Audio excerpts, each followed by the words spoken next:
Good morning, everyone. My name is MightyStream. I'm going to do our February the 20th, just for today, in a meditation. I hope you're doing well this morning.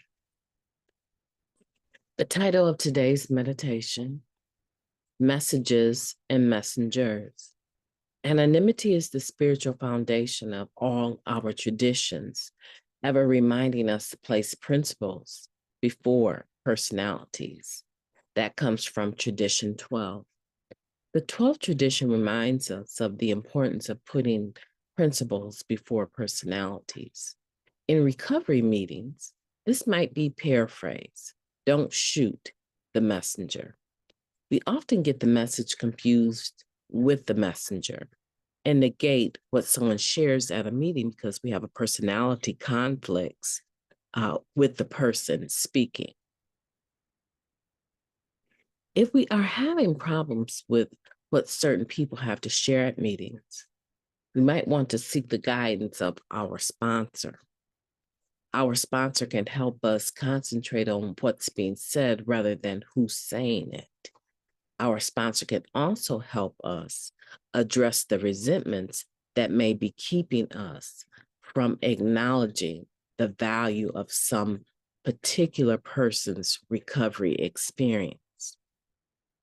It is surprising how much more we can get out of meetings when we allow ourselves to do as our 12th tradition suggests, focusing on recovery principles rather than personalities. Just for today, I will practice the principle of anonymity in today's NA meeting. I will focus on the message of recovery, not the personality of the messenger. Let's take a moment of silence followed by the we version of the Serenity Prayer. Moment of silence now, please. Thank you, God. Grant us the serenity to accept the things that we cannot change, the courage to change the things that we can, and the wisdom to know the difference. Just for today. Please and thank you. What a marvelous meditation, talking about focusing on the messenger versus the message. Now, we're talking about the 12th tradition here, right? Anonymity is the spiritual foundation of all our traditions, ever reminding us to place principles before personalities. That's a big one. And it's one that many never actually, if I'm being frank, ever get to the point where they can really focus on spiritual principles versus personalities.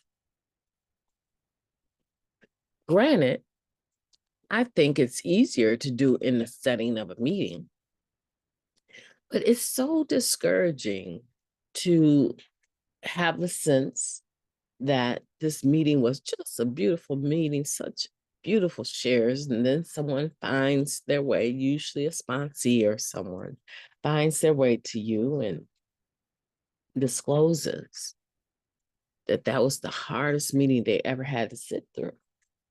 And I'm like, what? That was a beautiful, what's going on, huh?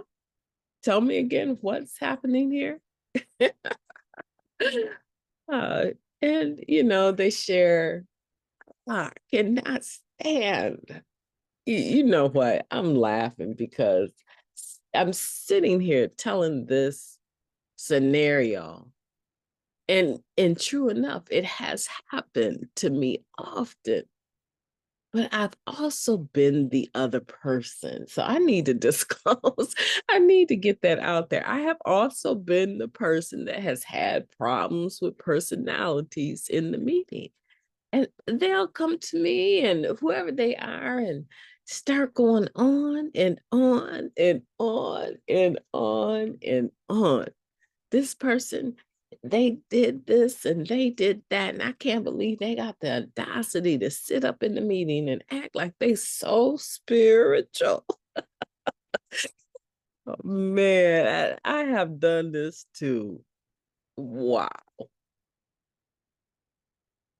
And the crazy thing about it,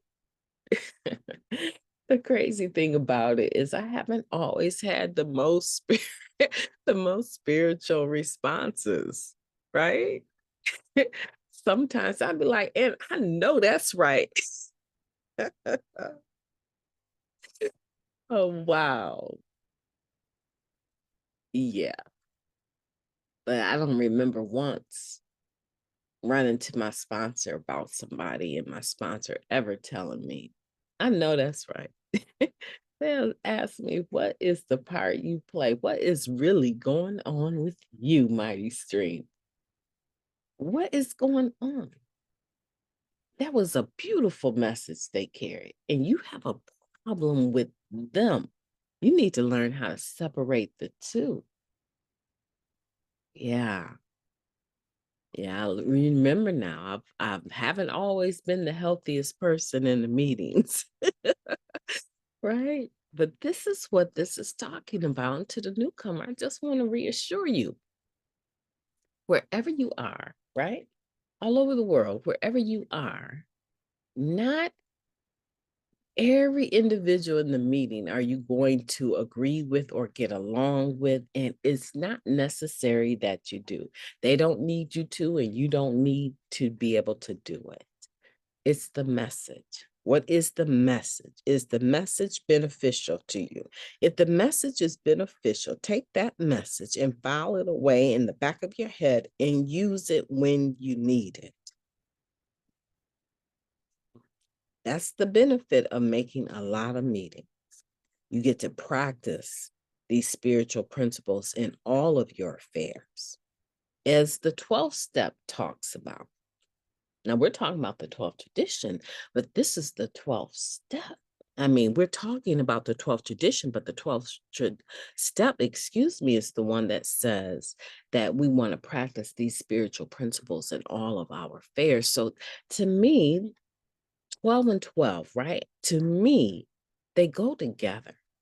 Because if you're making meetings and you're listening to people share, you're listening to the messenger, and you're getting the message, even though maybe you have beef with the person, or even though they don't dress or talk the way that you think they should, even though there's this, this judgment you have about them as a person, you're able to get the message.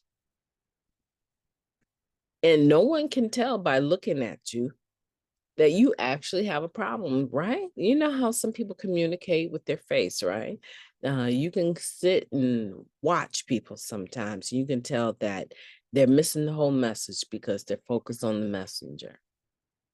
The more meetings you make, this will give you an opportunity to actually practice the spiritual principle of anonymity, right? I promise you.